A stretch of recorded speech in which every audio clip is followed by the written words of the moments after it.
What's up, Buffalo Fanatics? Josh Allen here. Just wanted to say, go Bills.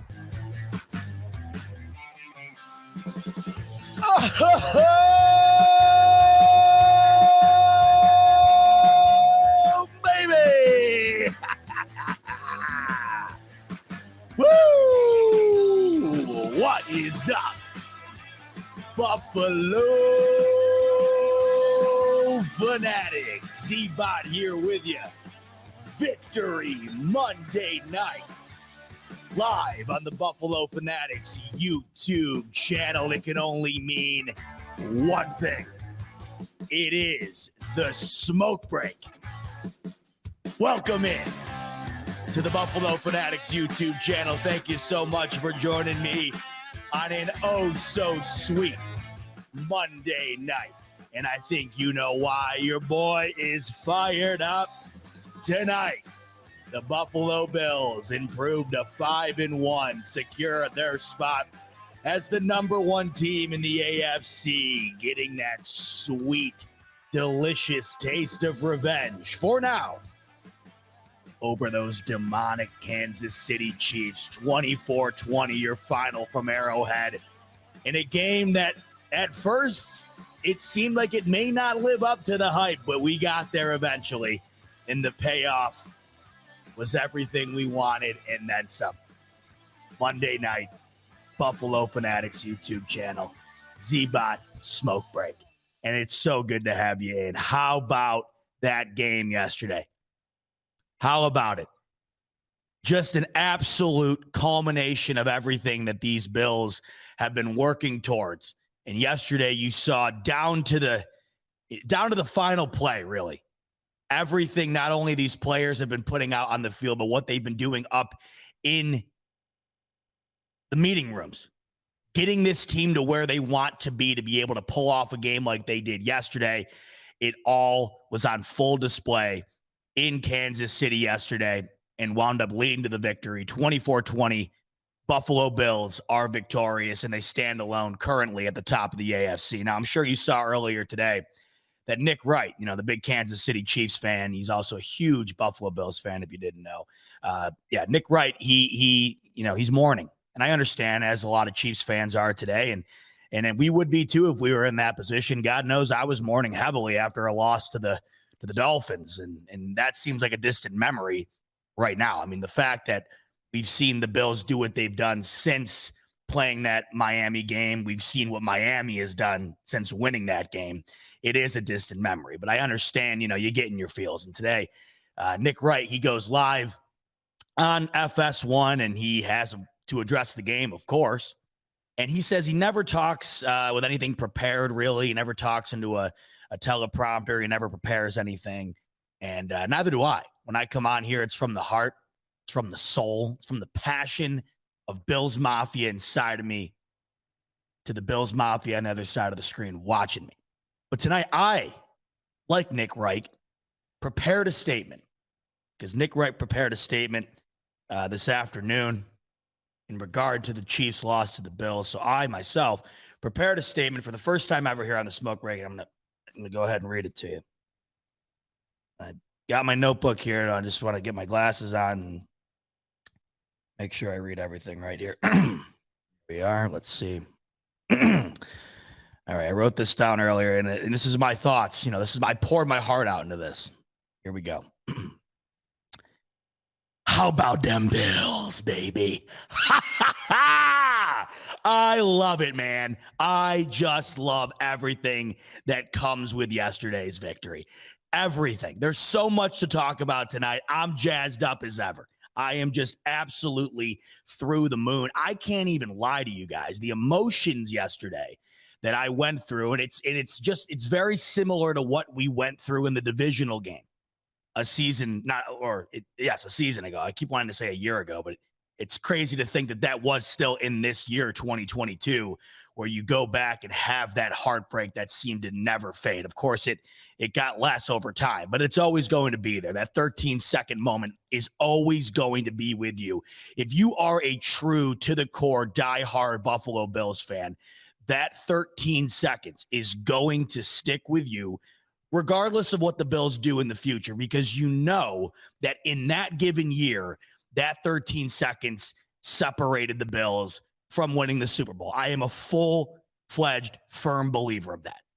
It's not that it separated them from an AFC championship game or another playoff shot at getting there. To me, it was the Super Bowl. It absolutely was. And so you go into this game and you want to exercise those demons to some extent. Now, you can't fully do that in the regular season. But this is the only opportunity you have between now and when you inevitably see them again to be able to get that monkey off your back. And I thought that the Bills would go a long way in doing that if they started the season proving to everybody that they were as good as they were being labeled to be. That's exactly what they did. But that, of course, means nothing if you do not achieve the ultimate goal for this team. And that ultimate goal, when you get down to it, outside of course, winning the Super Bowl, that's every team's ultimate goal, no more than the Bills, because they have done everything in their power to be in the position to achieve that. But the ultimate goal for this Bills team, the way this Bills team is built, it is to beat the Kansas City Chiefs. And yesterday, you realized that, like I said right at the top, everything that they've done, Brandon Beane down, putting work into this team, building it from the first guy all the way to the last guy coming out of the locker room. It was on display yesterday.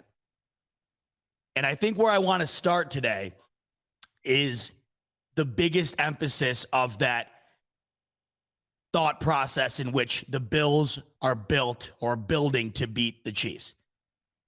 And it's Von Miller, of course.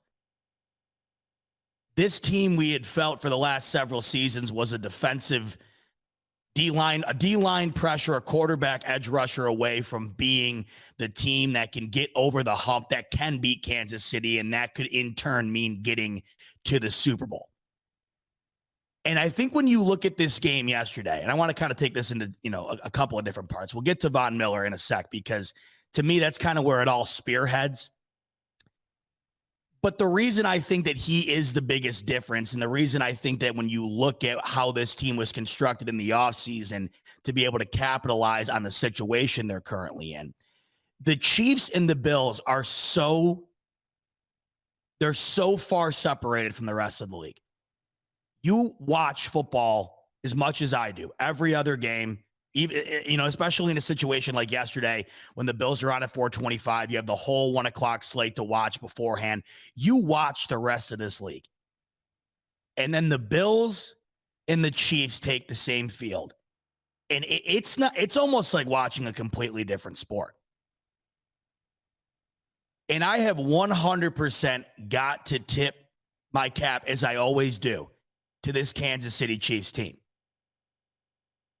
I don't come away from that game saying the Bills, they're better than Kansas City. I come away from that game saying it's those two teams, and whoever gets the additional play or two to go their way is going to win that game. That is as even of a heavyweight fight as you're going to see in all of sports, and it's in its infancy.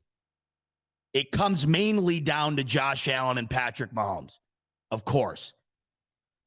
And it just so happens that not only are those two teams completely separated from the rest of the league, those two quarterbacks are completely separated from the rest of the league. These two teams are so identical in their greatness, in their dominance, that yesterday, even though the Bills win, or even if the Kansas City Chiefs had won, you look at that game from both sides and say, damn, one, nobody better than us. Nobody better than us. Like Kansas City fans this morning, you don't hang your head at all. And if that game were to go a different way, if Mahomes doesn't throw the interception to Teron Johnson and they go to the distance and win it, I don't sit here today and say, damn, we just aren't there yet. Both these teams, if you don't think the AFC is coming down to these two teams, you are out of your mind. What are you watching? Frankly, if you don't think the Super Bowl is going through one of those teams, and you got people joking, and this is always the age-old joke. I hate this joke. Even though I didn't mind seeing it when we were talking about the Dolphins winning in week 3 over the Bills, because it did feel like they were celebrating a Super Bowl. But you see people saying, oh, the Bills got their Super Bowl win. I'm pretty sure even Nick Wright said that. If you look at that game and that's what you take from that, there's absolutely no way. The reason it feels like you win a Super Bowl yesterday is because that game might as well be the Super Bowl. What team is even touching the talent level that we just saw out on the field in Arrowhead yesterday? It is those two teams, and everybody else is looking up. They're so identical in how incredibly great they are, and that's what makes this game in itself unbelievable. This rivalry is going, and you're watching it in person. It's rare, I think, that you get to see something in its development, in the middle of its growth, and know that decades from now, it's going to be talked about in the light of the ones that we all grew up on that we will never forget. The battles between the greats, the all-time legends. You're watching it right here. There's no way you're not. Yeah, you saw what was out on that field yesterday on both sides. You want to talk about how similar in overall success that these two teams are. Go ahead and look at the stat sheet. You can have the argument all day, who's better, and this goes for everyone here. You don't leave that game thinking, damn, like the Bills just proved that they're way better than the Chiefs. Or the Chiefs don't lose that game saying, damn, we lost our hold on the AFC. You leave that team saying, damn, this is going to be the league until Josh Allen or Patrick Mahomes decides to hang the cleats up. Josh Allen, 27 of 40, 329 through the air. Patrick Mahomes, 25 of 40, 338 through the air. Almost identical numbers. 3 touchdowns for Allen, 2 touchdowns for Mahomes. You look at the overall offense, they almost had the exact same amount of yardage, almost the exact same amount of yards per play, almost the exact same amount of first downs. And it was tied every single quarter up until it wasn't at the end. What you learned yesterday is that the Bills have done exactly what they aimed to do, and it is to be on the level of the Chiefs with additional pieces to be able to get them over the hump and be better than them at the end of 4 quarters. And that's where Von Miller comes into play. Because I read you off those stats and how similar Josh Allen's play was to Patrick Mahomes and how similar the offensive outcome was, how similar everything about that game was. But the biggest difference came down to what I have been preaching about this entire season and why I doubled down on it today. The reason this Bills team is currently 5-1, number 1 in the AFC, and easily the odds-on favorite to win the Super Bowl is because of this defense.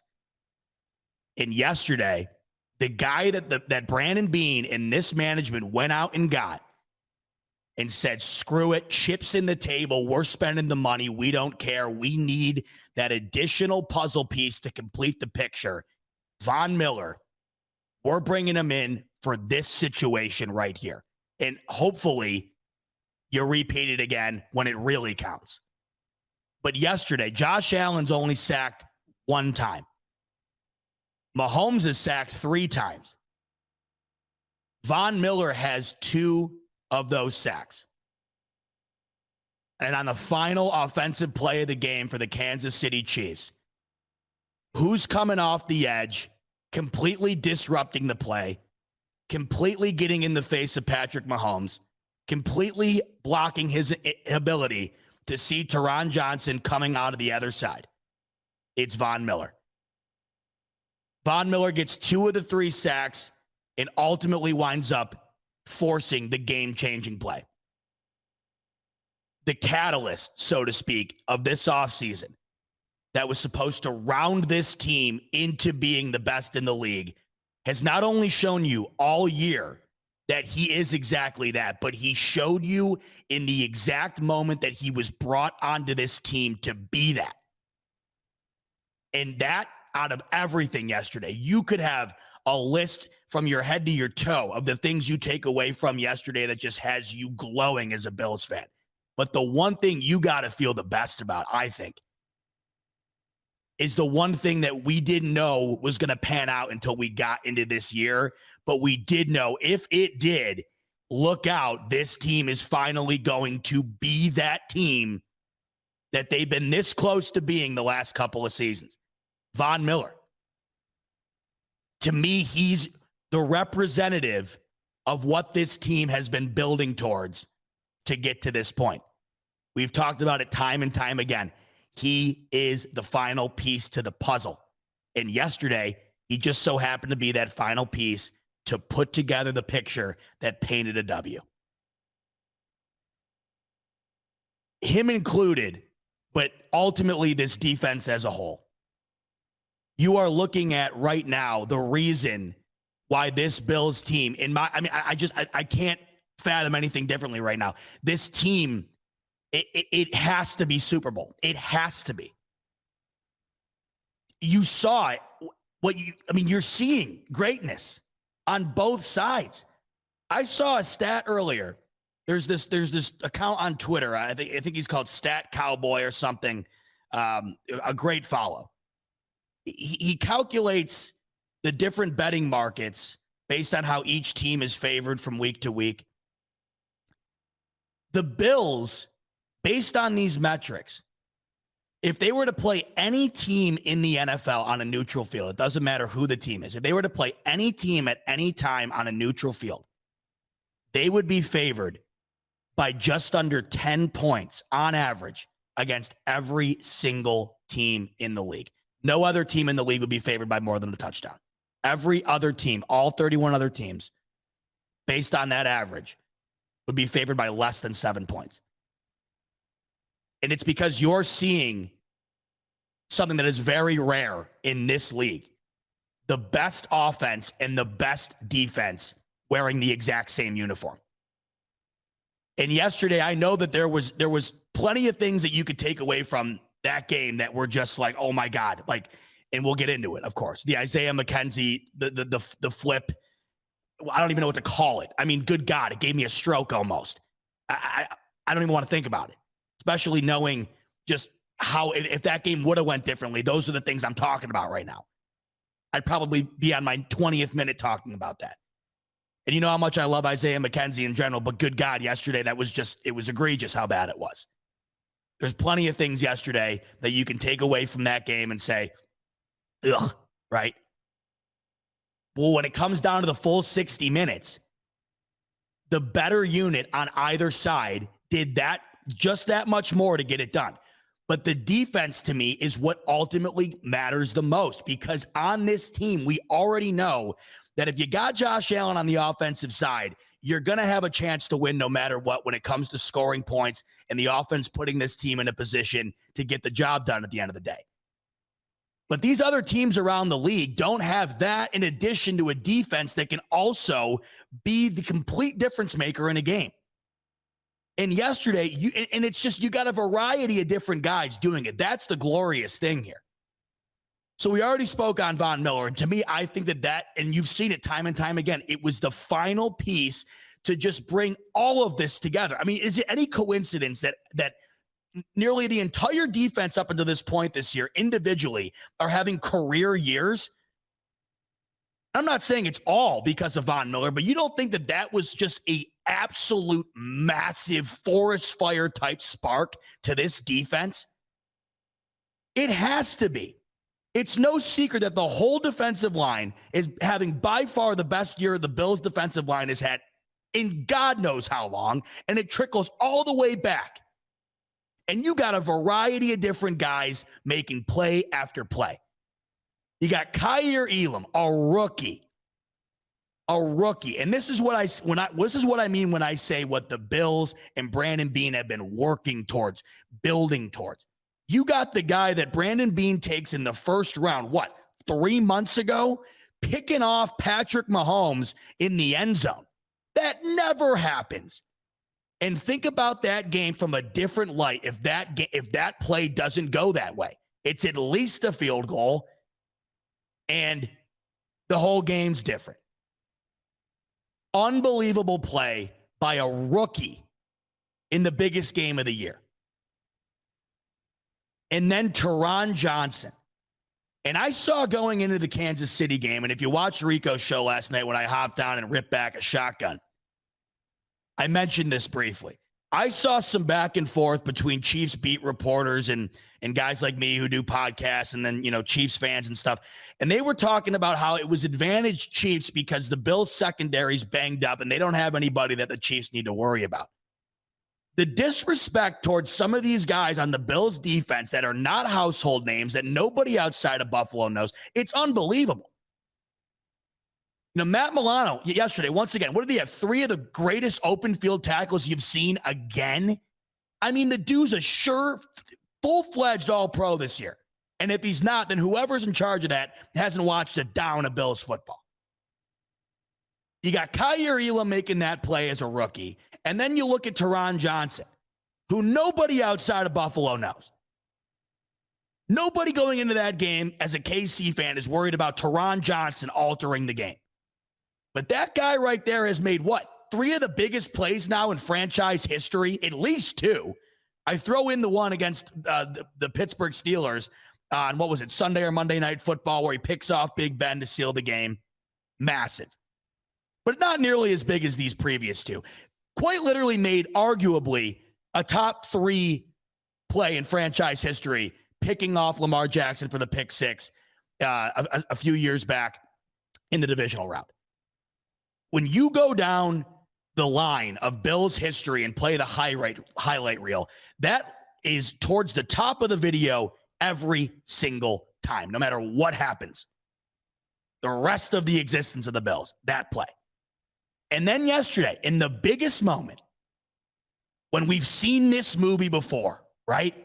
Josh Allen puts together a masterpiece of a drive, hurdling guys once again, dime after dime, peeling down the field, an absolute laser in a bucket to Dawson Knox, who finally makes an appearance this year.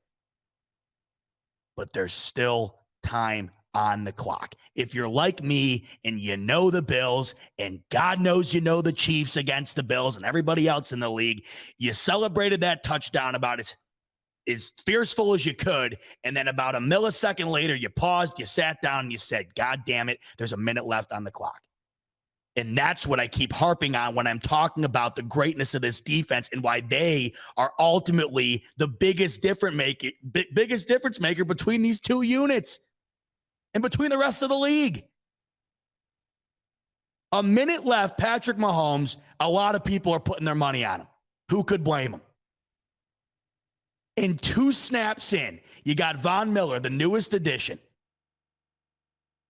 getting in the face of Mahomes, and you got Taron Johnson, a guy that I would venture to say 90% of Chiefs fans going into that game had no clue about, coming off the edge of your screen and robbing Mahomes, picking him right off. Ball game. It's the next man up factor on this defense. It's the depth. It's the individual play that we've seen flourish from almost every single one of these guys. Tremaine Edmonds off the injury yesterday leads the team in tackles.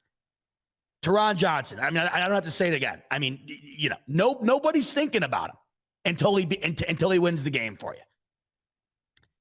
Von Miller, of course. Jordan Poyer, yet again.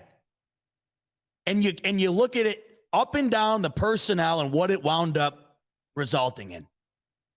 And it resulted in holding the number 1 offense in the NFL to 20 points. This team has yet to allow more than 21 points in a game. The only time they allowed more than 20 in a game was the Dolphins game. Need I remind you the reason why that probably happened? And if you really want to break that down, it's even more impressive that they held him to 21 points regarding those circumstances. Then it even more so proves my point based on the next man up, the depth, and the overall talent of this defense from guys all over the place. And I'm a fool. I tweeted out yesterday, early on that the Bills defense was not playing nearly to the caliber of the number one defense in the league. And it got 200 likes. And so that's telling me people are agreeing with me. And I look at it at the end of the game because I had some people at the end of the game. And of course, hindsight's 2020. But I got people at the end of the game commenting on, you still thinking that now, bro? I mean, okay. Yeah, no, of course not. But it did hit me. And I'm glad those people kind of gave me some shit for it. Because it's true. I think when we watch the Bills, we, of course, are in a very lucky territory where we have Josh Allen and we don't have to worry about facing him, and everybody else does. When you go into the game against the Bills, no matter what you got on your personnel, no matter how much momentum you got riding into that game, no matter what you got, you're going against Josh Allen, and that is not an easy feeling. And I got to tell you what, every single game the Bills play, no matter who it is, I don't really get nervous anymore. Some games are way bigger than others. I got a bit nervous before the Ravens game just because you never know what you're going to get from Lamar Jackson. The dude's incredible. And we saw that on display in the first half of that game. And then you understand why, that game makes sense. You're going to be a bit more nervous about that one than you would be playing the Panthers, right? But that's just, that's common sense. But I don't ever go into a game without 100% full-fledged confidence, except for the Kansas City Chiefs. And then it hit me. That is what every team feels like when they play the Bills. I said it to my dad yesterday in the middle of the game. I said, and this was early on, and it's probably when I tweeted out that the defense wasn't playing nearly, top tier. Because the first drive, when Kaiir Elam did get that incredible interception, the Chiefs walked down the field. And Mahomes was just, he was, and it's just the most goddamn frustrating thing ever. But he just waltzed. It's not like Allen where it looks incredibly athletic and just beastly. I don't know how Mahomes does it. It's like this ballerina bullshit, dancing around on the tiptoes. It's almost like he's made out of Vaseline. It's insane to me. And he just, and he'll do a little spin. He'll I don't know. It's insane. It's insane. And they get white all the way down the field. And I'm thinking to myself,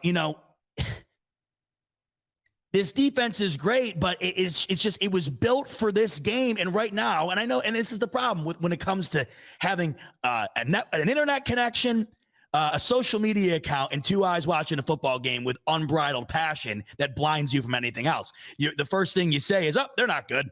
Not what we thought they were going to be. This defense built for the Chiefs, and guess what? They're getting picked apart early on here. But in hindsight, after the game, when I can step back and look at the entire body of work of that defense, I think to myself, one, how extraordinary is it that they held that team to 20 points? Nobody does that. But two, the Chiefs are not going to be able, or no team really, but the Bills are not going to be able on defense to give you this mind-blowing 60-minute performance on defense against the Chiefs where you think domination. So I look at my dad in the middle of the game, or right after that drive, I believe, and I said, I don't know how to describe this.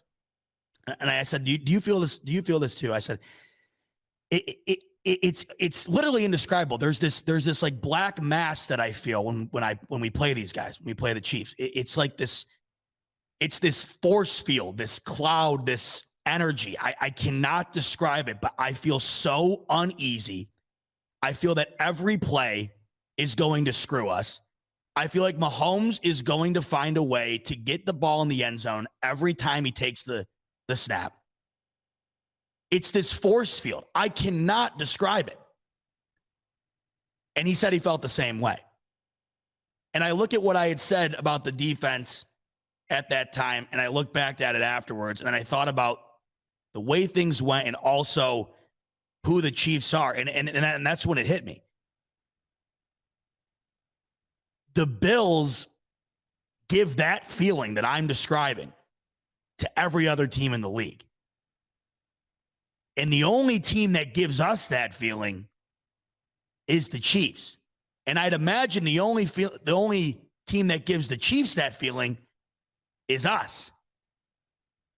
And the Bills defense, despite at times, I think, making Mahomes, or allowing Mahomes to get down the field or whatever, I finally realized there's only so much you can do. That's how great Patrick Mahomes is, and that's how great Josh Allen is. And it kind of just comes back to the original point here, where you're just watching greatness. Because that Bills defense is just as good as it gets. It just is.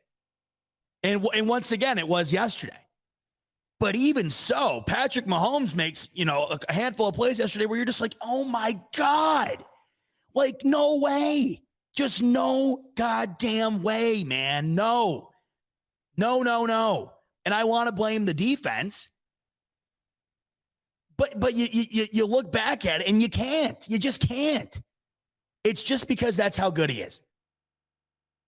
I mean, do you think anybody could really blame their defense when Josh Allen is quite literally hurdling over you, or when he's throwing a ball, or like last week, for example, the touchdown to Gabe Davis on Minkah Fitzpatrick?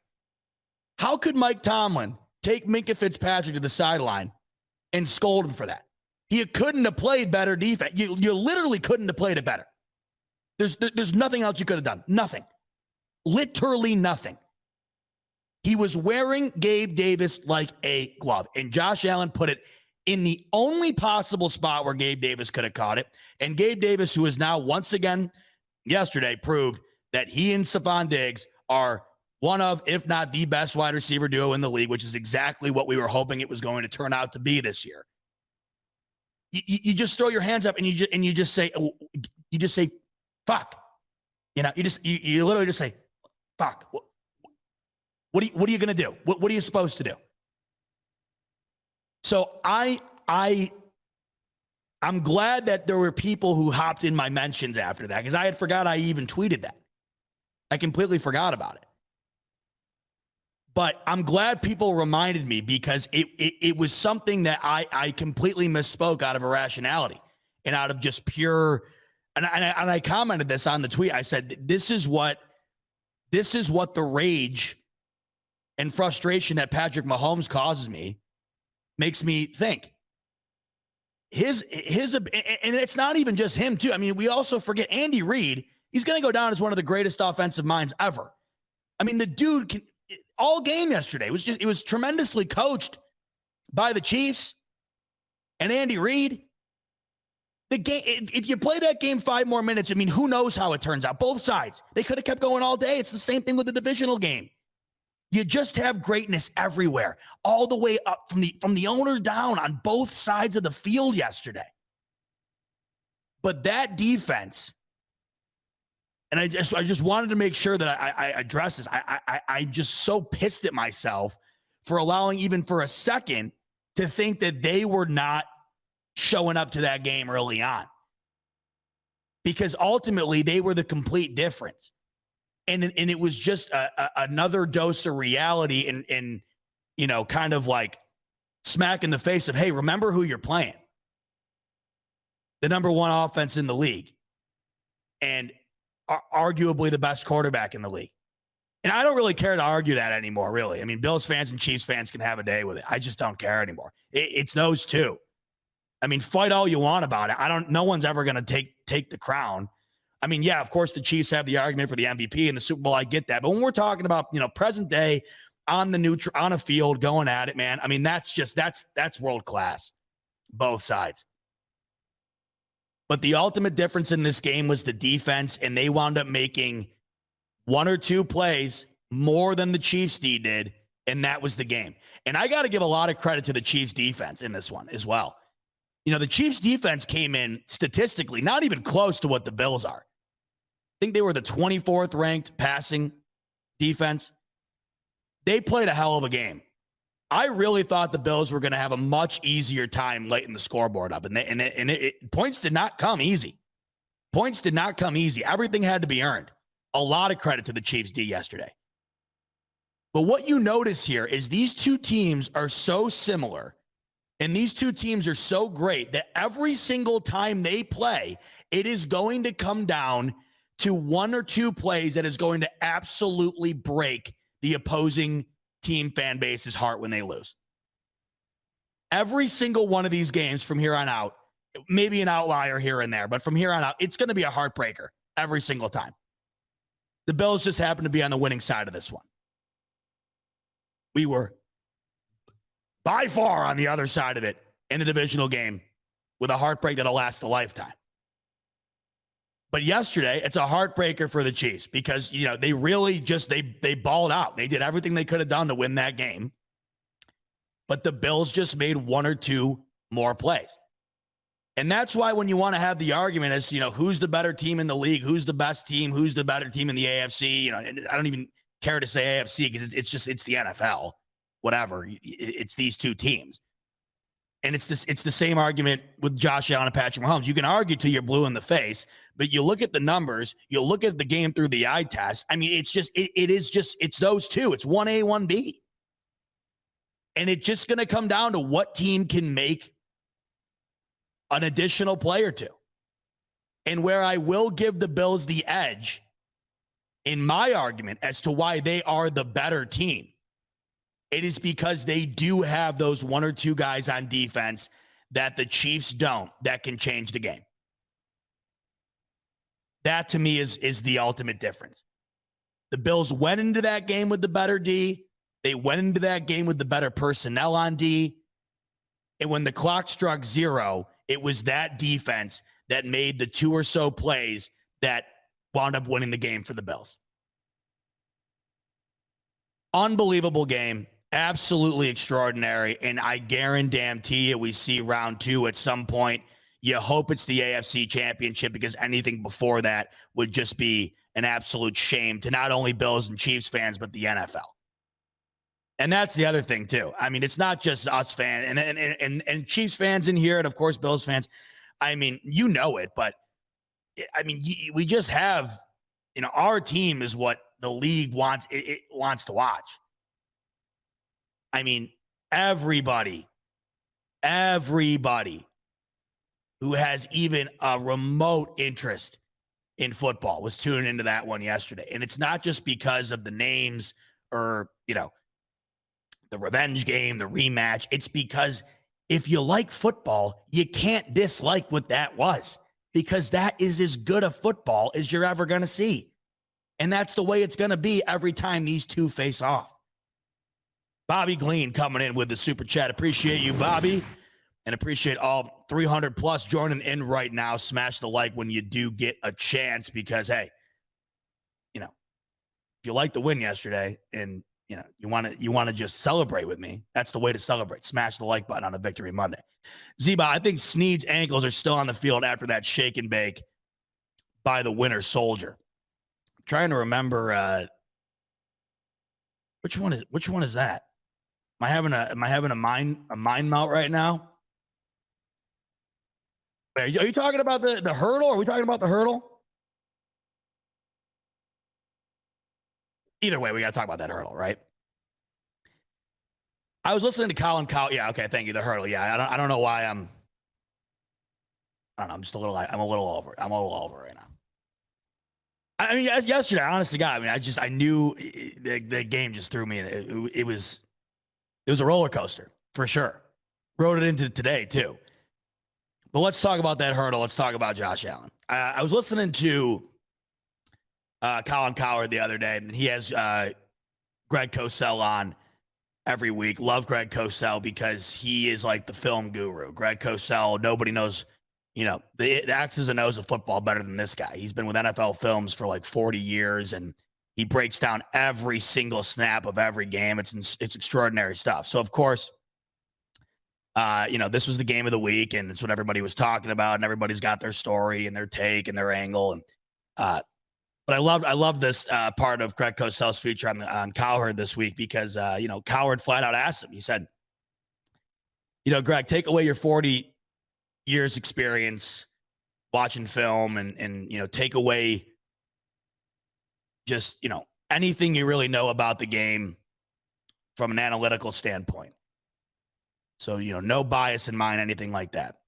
And you watch these two guys, Patrick Mahomes and Josh Allen. He goes, which one do you think is the better quarterback? And he said it's incredibly close. Like it's so negligible, the difference. But he said the reason he thinks that Josh Allen is the more talented quarterback is because of the size and the athleticism. And I think that was the best way to put it. If you're in the camp of arguing that Josh Allen is the better quarterback than Patrick Mahomes, I think that is the best argument that you can possibly have. And the hurdle yesterday is just the perfect example of that. Patrick Mahomes does a lot of wizardry bullshit. I mean, we see it all the time. And that's what I was talking about earlier, where it's just so damn frustrating to watch if you're not rooting for him. Because it's just like, damn. It's literally just like, damn. I don't know how he does half the stuff. And like I was saying earlier, he does this pirouette bullshit, this spin around, spinny top ballerina crap, and nobody else can do that. I mean, even like Lamar Jackson, who's like the fastest guy I've ever seen play the position, just an ungodly athlete. He doesn't even he doesn't move like that. Like if Mahomes and Jackson raced, I mean, I can't imagine it would be very close. Yet Mahomes moves in this way where it doesn't look athletic. It doesn't. As you can see, I think this is what everybody does when they talk about Mahomes. I don't have an explanation for it. And like, Dave's coming in here and saying, yeah, it's Houdini-like. It's just weird. It's like this cloak he has where he can. It's kind of like Doctor Strange, where he can throw one portal on the ground and jump through it and then jump through the other portal on the other side of the room. Because it doesn't look like he's fast enough to do it. It doesn't look like he's athletic enough to do it yet. I mean, there was a play yesterday where he had the ball in the backfield for like 7 seconds. And he's like spinning around. And you got like world-class Bills defenders chasing him in the backfield. And he somehow gets out of it. First down. You're just like, but with Josh Allen, he can do stuff like that, just not as, I don't think not as stylish, right? Mahomes has this style to him. But I think the reason we love Josh Allen so much is because his style is I'll run you the hell over. It's that Buffalo, it's that Buffalo breed. I think that's why, and I've said this a million times, but it's just why he fits in this organization so perfectly. And not that I think either one, I mean, they're both incredible as far as like their tangibles that nobody else can do. But the reason I think that Greg Cosell, and in my opinion, when it comes to the guy you'd rather have from a, athletic standpoint, Mahomes can't do that. And it's not a discredit to Mahomes because nobody else can. No. Like just flat out, no, you can't do it. No one else can do it. And it's not like yesterday, wow, Josh Allen hurdle. It's like, oh, he hurdled again. What is that, the 5th time? It's at least the 3rd time. The 2nd time against the Chiefs. No, there's 4, right? There's 4 hurdles. There's 2 Chiefs, a Patriots hurdle. I mean, look at this. Look at it. I'm listing off hurdles. I'm listing off like known, remember all-time hurdles from a quarterback. What? And you watched the play live yesterday. How did he even know to time the hurdle? I mean, my ass would have... Buffalo Fanatics, what's going on? This is Pierre the Kingpin, and I wanted to talk to you today about Cigars International, which is the ultimate destination for premium homemade cigars. Known as the industry leader, Cigars International offers the largest selection, unbeatable prices, and a customer service experience that's second to none. Whether you're new to cigars or a seasoned vet, Cigars International makes enjoying cigars easy, approachable, and fun. Cigars International is the go-to retailer for all things cigars, with the biggest selection of premium homemade cigars available anywhere. Cigars International offers unbeatable deals and discounts, making it easy to stock up on your favorite or try something new without breaking the bank. With fast free shipping and their 100% satisfaction guarantee, you can shop with confidence knowing that Cigars International stands behind every order. They have good relationship with vendors that helps provide great low prices. Whether you're new to cigars or a seasoned pro, Cigars International makes it easy to find the right cigar with helpful guides, staff reviews, and expert advice. It's not just about cigars. Cigars International also offers a wide range of accessories and more to elevate your smoking experience. Check out the great deals every day at cigarsinternational.com. That's cigars, CIGARS, international.com. Use code FANATICS at checkout for 20% off your order of $50 or more, plus free shipping. Or visit www.cigarsinternational.com/fanatics and the discount will automatically apply.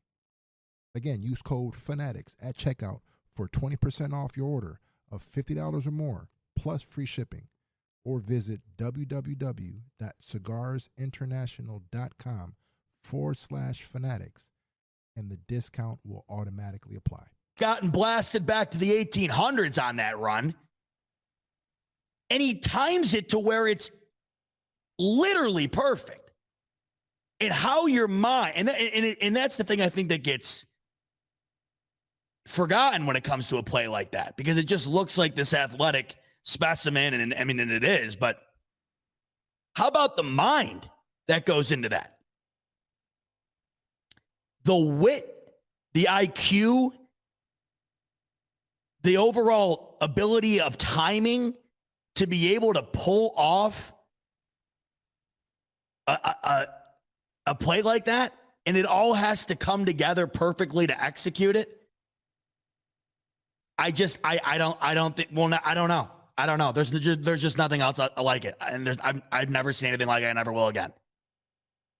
And like I said, it's not like it's this one-off anomaly cool thing. I mean, it is his, like that.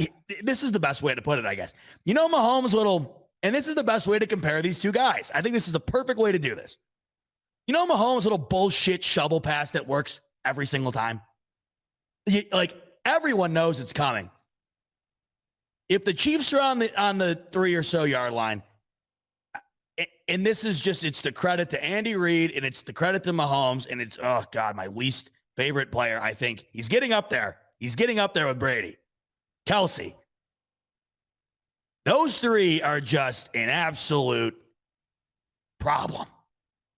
And it's that little bullshit underhand or left hand, whatever, that seems to work every time. That's Mahomes' thing, right? That's his defined shtick, so to speak. And Allen's is the hurdle. And it's the best way to compare the greatness of these two guys, because they're both traits that nobody else can do. And they both kind of ultimately wind up resulting in success for their team. It's just in completely different ways. And that's why watching these two guys go off together, it's just extraordinary. Robbie coming in here saying Kelsey is phenomenal. Can't hate on what he does. Why do you think I hate him? He's unbelievable. And that, hey, another like one of these to the Bills D yesterday. You know, finally Travis Kelce, I know he had 8 for 108, but he was living in the end zone against the Bills, or he had been. There was never really that, other than that Juju Smith-Schuster play, which, I mean, that to me, when you look at the defense yesterday, that's the one play you look at and you're just like, and I think that's where I was starting to feel like, man, like, you know, is this defense really going to unravel like this in this spot, the spot that they were meant to rise and prove that this was the defense built to be able to win games like this. That was the play that really just kind of stuck in your ass, because Mahomes danced around, got it to Schuster, who hasn't done shit all year. And you got three guys right on him. And I don't know how the hell they missed the tackle, but they did. And, you know, there's the biggest play of the game for the Chiefs, Schuster all the way to the end zone. But Kelsey usually just digs them up for massive, massive plays. And he had a great game, of course. Don't get me wrong. And he was still averaging almost 14 yards a catch. But keeping him out of the end zone is no easy task. And the Bills know that firsthand. So you got to give credit to the Bills for finding a way. I mean, especially in the red zone there. Mahomes to Travis Kelce in the red zone. I mean, that's about as automatic as a jugs machine. I mean, that's just what that is. It's automatic. It literally works every time. It's like the best scoring threat. It's one of the best scoring threats in history. Mahomes and Kelce in the red zone. And when you look back, it's like, you know, Mahomes doesn't get the ball to Kelce in the end zone on that first drive. And Teron Johnson and Kyer Elam picks it off.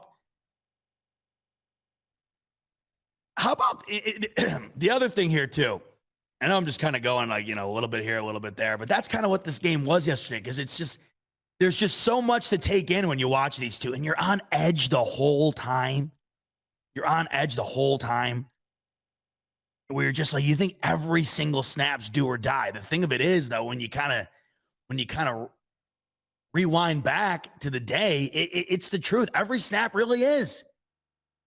But the Bills had to overcome more yesterday, and I think that's what makes this win so much more impressive. There were a lot of things yesterday that should have done the Bills in, really.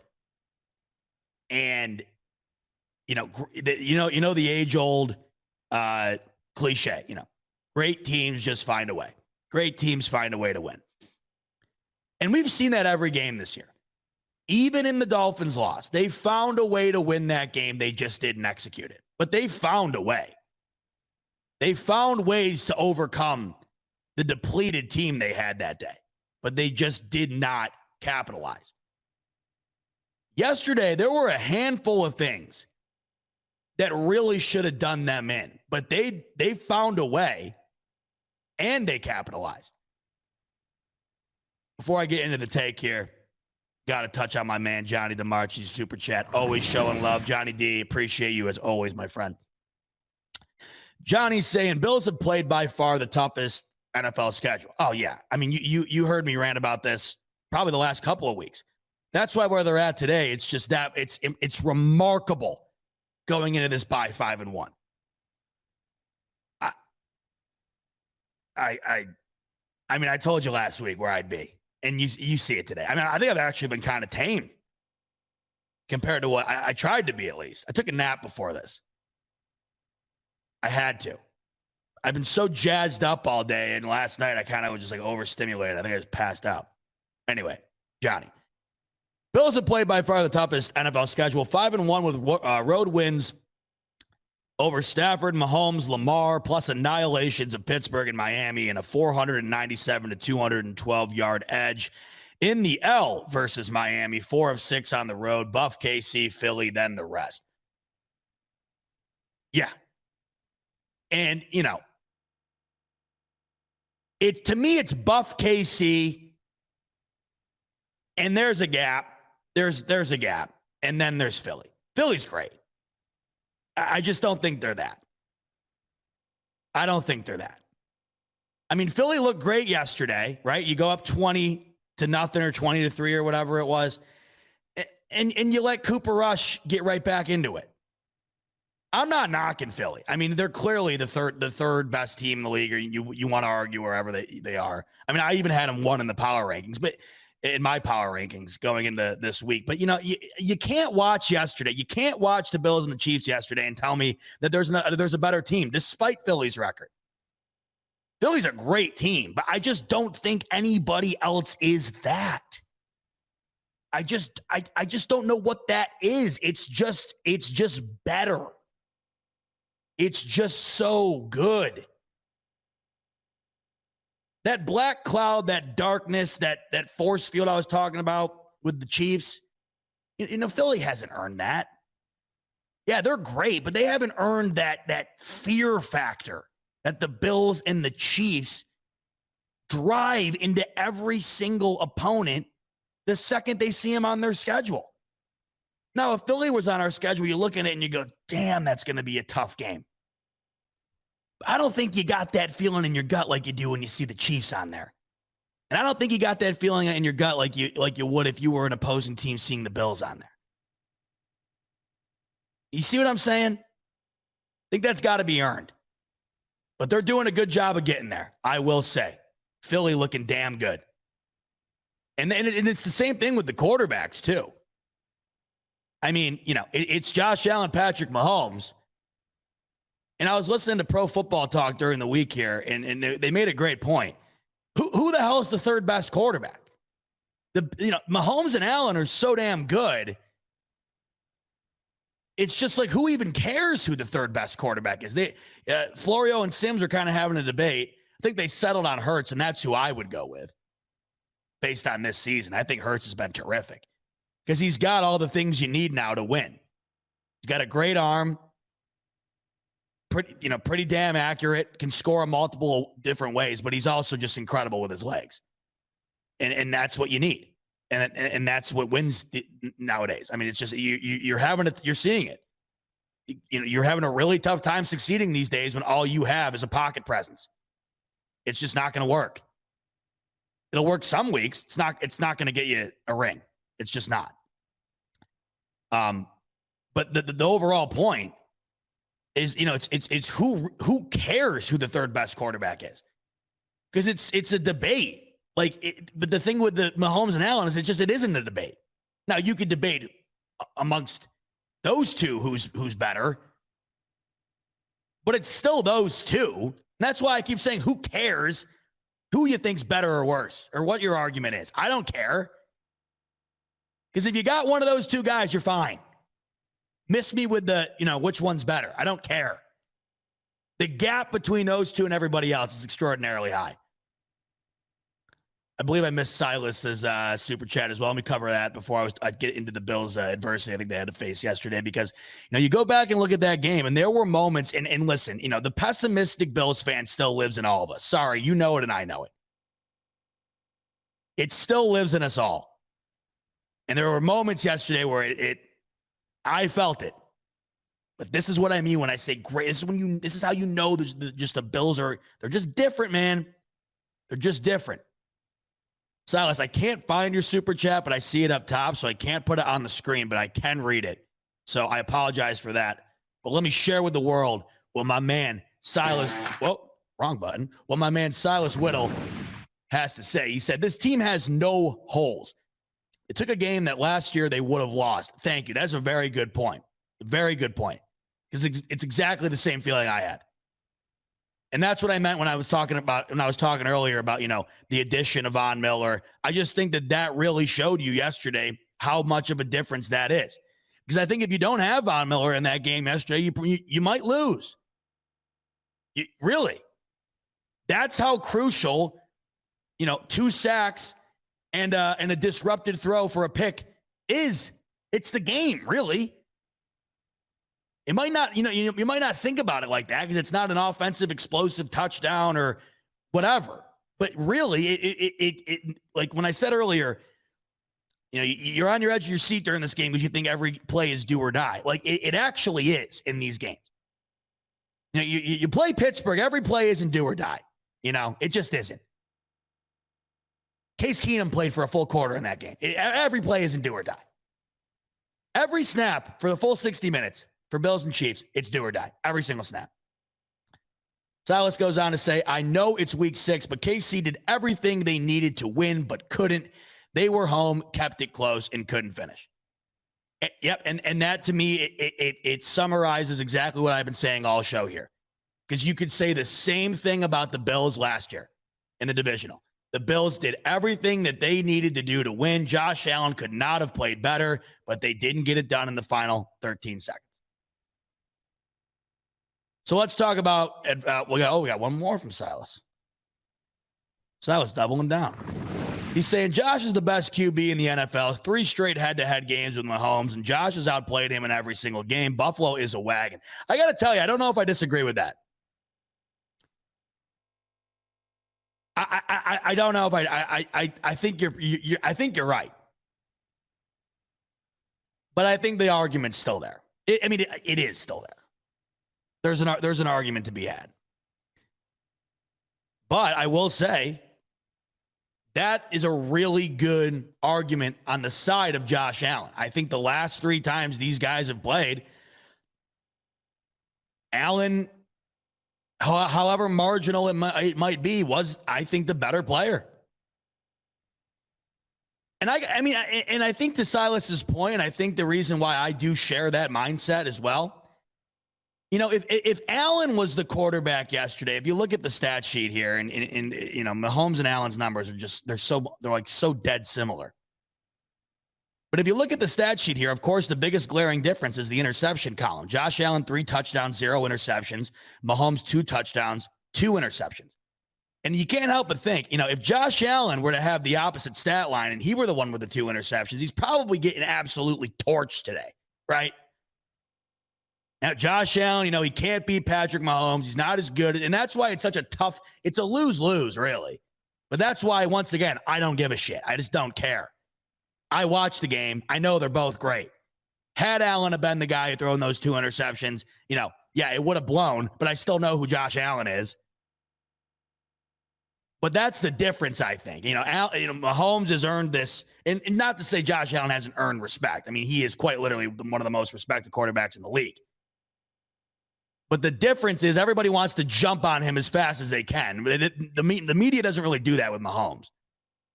He's the golden boy. For some reason, everybody wants to kind of, confirm their pre-existing notions on Josh Allen that, even though have been completely disproven time and time again, to the point where if you still think that, you're just a moron. But they, the Josh Allen haters still want to find a way to make it seem like he's still capable of being bad.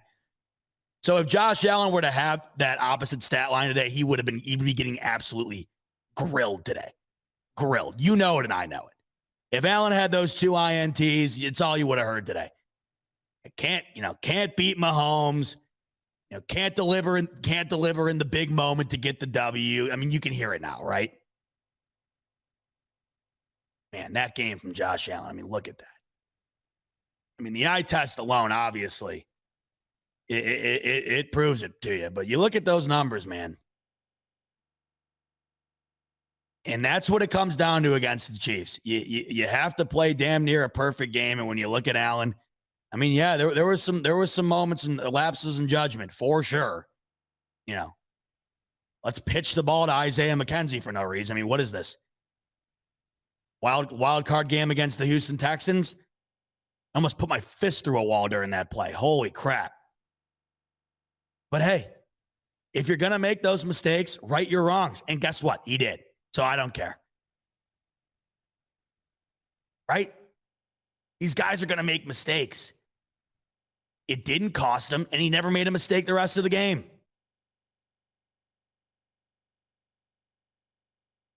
Mahomes in 2 pivotal moments, INTs. Everybody always wants to jump to conclusions. Oh, so that means he's worse than Josh Allen. No, that's not what I'm saying. I'm just saying, yesterday, he was not as good as Josh Allen. And he was also much more reckless. In the 2 biggest moments of the game, perhaps, the opening drive to be able to take a touchdown lead, which in a game like that is everything, INT. And then the final drive where the game's on the line, it's do or die. You got to go down and score or you lose, INT. 2 really, really bad mistakes for Patrick Mahomes. But it's not all just because he had, just an error. The Bills defense Teron Johnson came out of nowhere. It was an incredibly crafted defensive play. They read that play perfectly.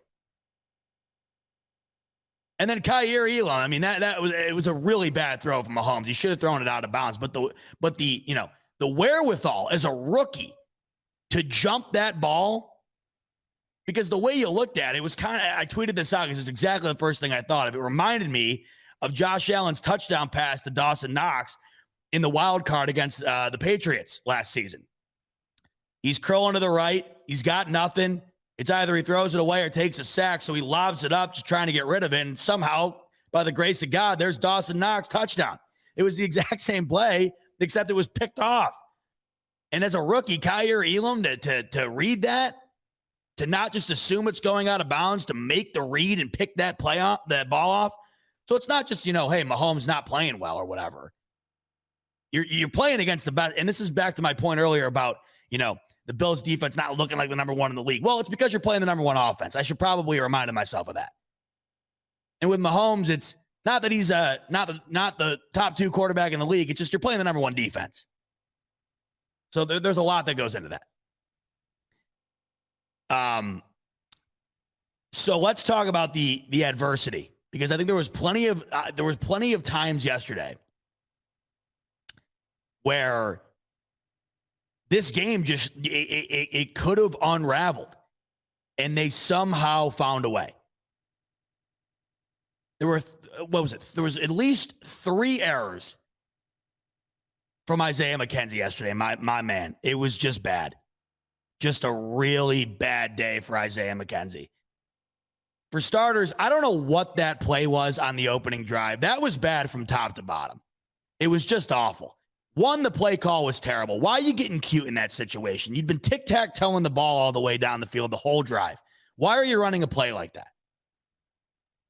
2, Allen, I don't know. Why are you pitching it? And 3, and I think this is where the biggest fault is, if the play was designed to be what it was, and Allen was supposed to pitch it, Isaiah McKenzie, why aren't you looking for the ball? It looked like he had no clue. It looked like he had no clue. And just the testament to this D, saved their ass. The Bills D saved the Bills' ass to open this game up. Because that right there is a bare minimum 6-point swing, because you would have had at least 3 points there. You don't. And then the Chiefs go all the way down the field, and if they don't pick the ball off the Bills, that's at least 3 points. So that play alone there, that error, would have been at least a 6-point swing, but the Bills found a way. Later on in the game, the Bills, 4th down. They try and go for it. Don't get it. Late in the game. And I think that was probably the moment where I said, I don't know. That's ball game to me. Because you give the Chiefs the ball right on the 50 or whatever it was. Nope. Bills D stood tall. Didn't let him get down on the short field. I just think yesterday there were moments where it could have unraveled early on, especially. And then you had the play, I think, later on in the game. You had Allen backing up into the end zone. Isaiah McKenzie wide open. Could have moved the sticks. Drop ball through his hands. It was a rough day for McKenzie yesterday. But, I mean, he still had a great year, I think, despite the circumstances. He's gotten in the end zone multiple times. Every player's got a rough game. Yesterday was real rough for McKenzie. The Juju Smith-Schuster play, I already touched on it. That just can't happen. There were things yesterday that happened where you're like, man, you just can't do that against the Chiefs and expect to win, and they still found a way. I mean, you have 3 guys standing around Juju on that play, and he breaks through for a touchdown. So you have like 3 or 4 plays yesterday from the Bills that it just felt like it really could have swung things towards the Chiefs completely. But they found a way. I saved the best for last as far as the adversity, the issues. You mean to tell me, and I waited a full over an hour because at this point, you won the game. You played your ass off. You couldn't have played better. I mean, you're the best team in the league. So it's tough for me to sit and bitch. But this is worthy of a little bit of bitching. You mean to tell me, after essentially losing your chance at this franchise first and only Super Bowl, you mean to tell me losing that chance over 13 seconds in a ball game that you didn't hit the practice field and practice situational football surrounding that type of moment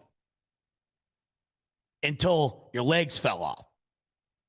You would have thought if there were any team in the league who would have had a defensive scheme down to at least prevent moving the ball into scoring territory with 12 or so seconds left, it would have been the Bills. It happened again. It happened again. Josh Allen, dime, right before the half to Gabe Davis. It's almost textbook how similar it was to the divisional game. Josh Allen, trailing. Gabe Davis, dime, touchdown. Bills are going to go in with the lead. Bills are going to go out of the game with a win. Oh, there's a handful of seconds left. Field goal, both times. How is that possible? Once again, yesterday, it just seemed exactly the same as it did in the divisional. Where is the D? Where is the defensive scheme that is not prevent with 12 seconds left when the ball is on the opposing side of the field? I don't get it. This defense is the best in the league. We saw it on display yesterday. No doubt about it. What are they doing? Why is there not? Did they need another reason to at least attempt something differently in that situation than what we saw last year? I mean, anything else. I swear to God, I would have rather have saw them send the house than do that again.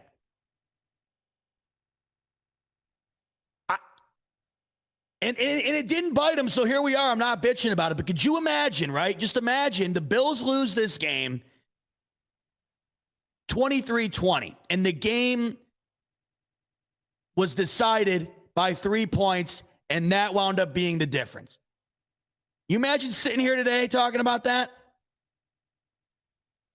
I mean, the sickness I would have, because you'd just be reliving it all over again.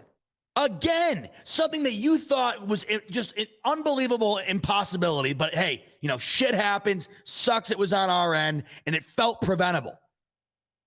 Right? When that game happened, if you're a longtime listener of mine, what did I talk about that play for after that game? 4 weeks? Shit, I'm still talking about it. I always will be, because that's how awful it was. And it lost us what I think to be a Super Bowl. And I just would have thought if any team in the league had that happen to them or saw that happen, because everybody and their mother saw it by now. Everybody's seen it a million times. You would have thought every team would have learned a lesson there and said, hey, you can't just sit on your hands with 12 seconds left, especially against Patrick Mahomes. And you can't play this like Hail Mary prevent style defense. I understand if you get beat on a deep ball, Mahomes long deep ball on a rope dime, and it's just like shit. What are you gonna do, right? But it was the same thing, just wide open green field, 2 plays, boom, field goal range. I will say though, we did learn yesterday. What did we learn? And I know everybody's still got an argument. Oh, there was more time on the clock last year. There was more time on the clock. They wouldn't have had enough time to do it.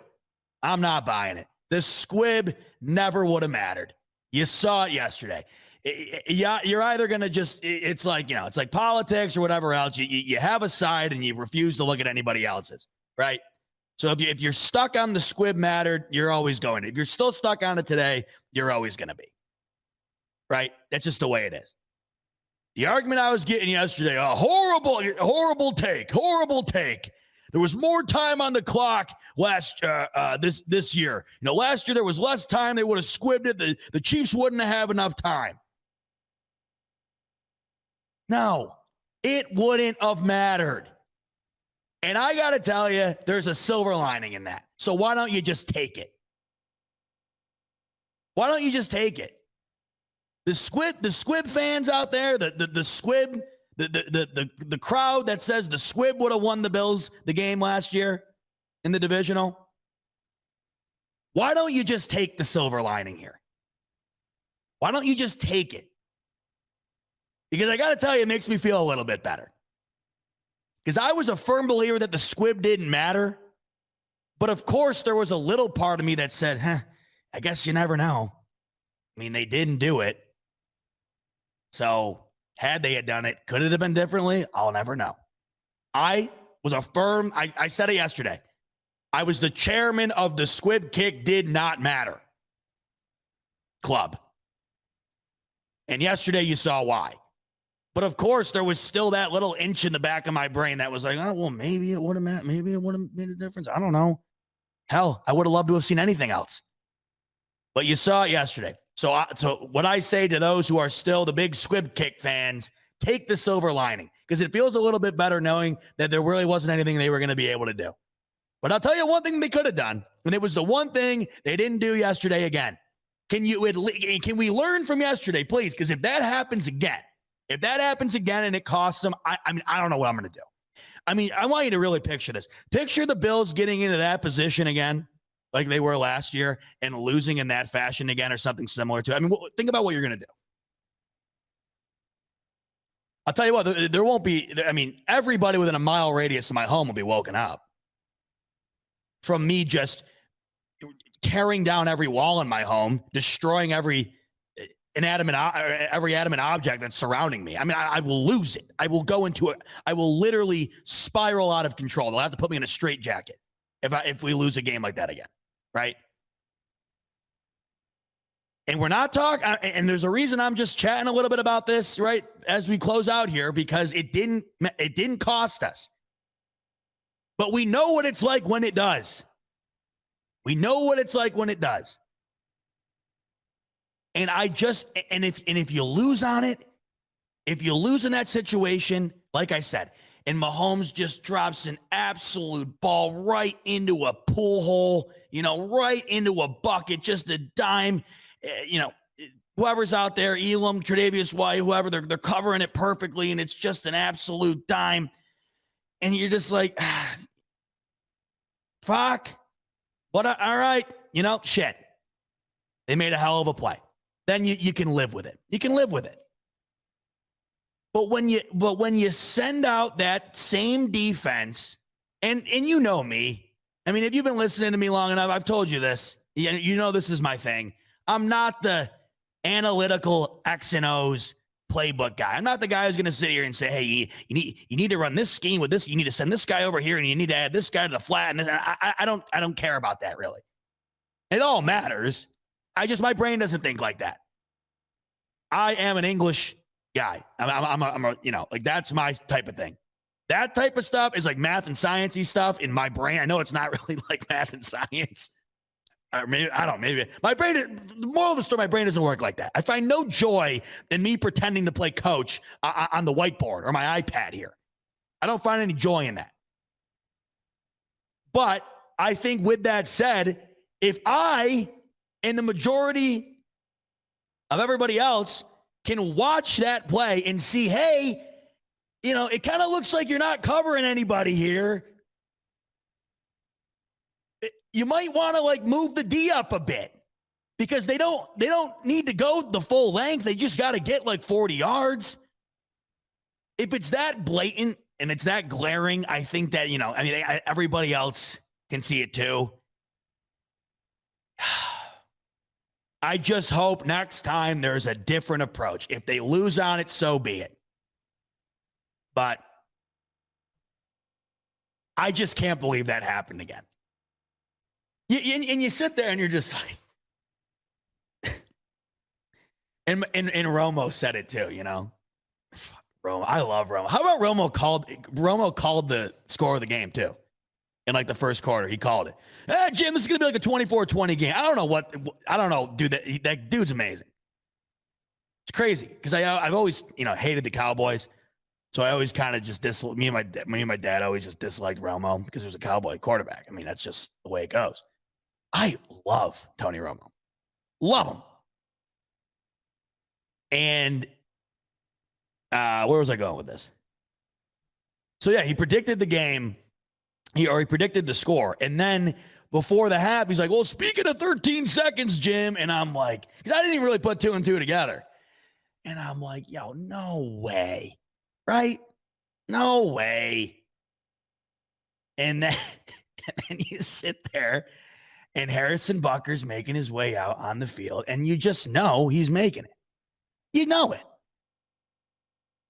But I guess some wrongs were written or whatever later on. Because Butker did miss one. That was big. Butker did miss a kick, and that was huge. You know? Tony Pepperoni coming in here. He's saying, so is it truly I see here. Did you ever put 2 and 2 together with 13 seconds and Gabe Davis is 13? Oh, yeah. I think I had a guy tell me before that was like a hidden symbolic message as to how the NFL is rigged. You got to see some of the stuff some people say to me sometimes. I've had a ton of those theories throw. Oh yeah, I remember that. I shared this a while ago on Twitter, but there was not going to get into a whole tangent here because I don't have time, but there was a video a guy made after the Bills-Chiefs divisional game last year. He has a whole YouTube account dedicated to trying to prove the NFL is rigged. And out of all the arguments he could have made, whether it's like, officiating or, stuff that, could somewhat make sense, he had a whole breakdown as to how Josh Allen implanted a magnet into the football and Gabe Davis had gloves that had the opposite end of the magnet in the gloves so that the ball would immediately travel and then connect to the magnets in Gabe Davis's gloves. And I got to tell you, it was one of the most, and this guy was so certain of it. I mean, he was as certain as if he had put the magnet in the ball himself. And it was one of the greatest videos I've ever seen. I got to go back and find that and put that out again. It's amazing. And then it just proved to me, this is where my first thought was. I go, Josh Allen is so good. He's got a guy out here breaking down film to find out whether or not the dude implanted a magnet into the ball. Because the guy said that there was no possible way Josh Allen could have made the ball move that fast.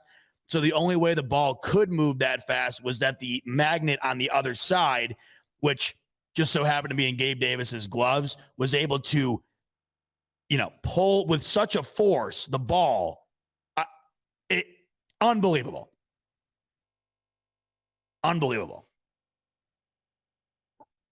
I like when Rico and I we'll do this from time to time. Rico and I we got passionate differentiating thoughts. I love when this happens because we always get into a good. Because Rico and I are perfect when we have differentiating thoughts. It's not we're going to sit here and bark at each other. We always have a good constructive argument. I always take things from what he says. He always takes things from what I say. I think maybe he doesn't. I don't know. I think everybody thinks this I think they think this with Collins, or I think they think this with Romo. I think what this is, I just think that we hate hearing good things about Mahomes. So when we do hear him, it's just like, how about our buddy Josh Allen? You want to talk about him a little bit too? I think that's what it is. I feel it's almost like if you have a kid and you have a little kid who's playing, like youth sports, and your kid had a really good game, and the coach afterwards is praising the another kid, and you're like, hey, well, what about my kid? My kid had a great game. Like, you love Josh Allen so much, you want to hear it, even though the other kid, he's pretty good too. I think you can, and the reason I love Romo so much, you can hear the love of the game in his voice. There's nobody who loves football more than that guy. I mean, he is like a kid in a candy store calling these games. I love that. Troy Aikman is half asleep every time I'm watching Monday Night Football. I got it on right now. I don't have the volume on. But there's some times where I don't even know if he's up there. I love the passion, the energy, the excitement of Romo. And I understand, people like, and I'm sure there's probably plenty of people who believe that with Rico as well. I know plenty of people think that about Collinsworth. But there's also, and I look at it with Collinsworth, there's like very few people in the world who know football better than Chris Collinsworth. The guy breaks down football tremendously. The one guy that I always just had a problem with is Aikman. There's just no energy there. There's no energy. I'm not getting anything. Exactly. Johnny Blaze coming and saying, Romo predicts plays before it happens because he actually understands the game. Romo is actually getting so accurate at predicting the plays before the game. I don't have like a source on this, but I heard this from somewhere or read somewhere. Someone at CBS or whatever had to tell Romo to stop doing that because it was like giving other teams an advantage the following week as far as like being able to decipher what the scheme was or whatever. Like, he's the GOAT. Romo's great. He's great. To round it out, I had to give a little rant on the 13-second thing there. Don't come at me. You know it and I know it. That was annoying. You did not go after that touchdown to Gabe Davis. You're through the moon stoked, right? The Bills couldn't score all first half, and then that absolute dime, and you're riding high. You can't tell me you didn't go into that half just wanting to, you know what I mean? You know what I mean. So it was worth talking about, but only for a little bit, because them Buffalo Bills, baby, are the number one team in the AFC. They are the best team in the NFL. They knock off the Kansas City Chiefs. And yesterday, they showed you that what this team was built to do is capable of doing so. And now, the only question left, of course, is can they do it when it matters the most? But a lot of people, before I end it here, a lot of people are wanting to discredit this game because it is a regular season game. And I do understand the Bills last year in the regular season, they did go to Arrowhead and win. It's not like they, this isn't, a miracle. The fact that they did this yesterday, we've seen it. But people want to write it off because it wasn't a playoff game. And of course, they lost the playoff game twice to the Chiefs, when they mattered. If you don't think this game yesterday was a playoff equivalent when it all settles at the end of the year, you're wrong. It's these two teams and everybody else. And I've talked about this ad nauseum now. Go look at the Bills' schedule compared to the first half. It's like what my man Johnny DeMarchi said earlier. The Bills had one of the hardest schedules in the whole league, and they should have went undefeated into the bye if it weren't for absolutely getting decimated on defense. And they were still an eyelash away from winning that one. They're 5-1 going into the bye with every single win being over a quality team outside of Pittsburgh, who, hey, just beat Tom Brady and the Bucs yesterday. So who the hell knows? Are they good? No, but they're capable of beating good teams, and the Bills absolutely waxed that ass. 5-1 going into the bye. Every team they beat outside of Pittsburgh is a contender. Every team they beat can beat any other team on any given week, and even Pittsburgh, who is a dumpster fire in my opinion, can somehow find a way to do so too.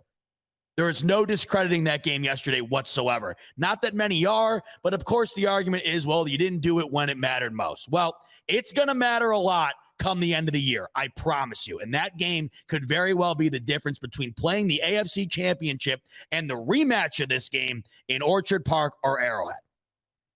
Huge W for our Buffalo Bills. And it was a huge victory Monday, and I'm glad I got to share it with you. But get a load of this. We're not done. I got more going on tonight. My man Tommy over at Buffalo Late Night was kind enough to invite me on the show, which starts in 1 minute. And guess who else is joining that program? My man and your man, Rico. We're heading over to Buffalo Late Night right now to hop on for some more Bills Chiefs talk. And I'd love for you to come from here to there and show my man Tommy over at Buffalo Late Night some support as well, and come listen to me, him, and Rico chat a little bit more about Bills Chiefs. So I know you're already watching YouTube. Come join us over there. But if you do have to hit the sack and go to bed, I know it's getting late. I don't blame you. I want to thank you for tuning in tonight. Bills, best team in the league. You guys, best fans in the league. They got it done. 5-1 going into the bye. A much deserved bye. I'll be back with you next Monday if I don't see you over on the Buffalo Late Night, so I will see you then. But have a great rest of your week and enjoy the hell out of this win. Got 2 whole weeks to enjoy it. Can't beat that. All righty, folks. Much love. Talk to you next Monday. And as always, go Bills.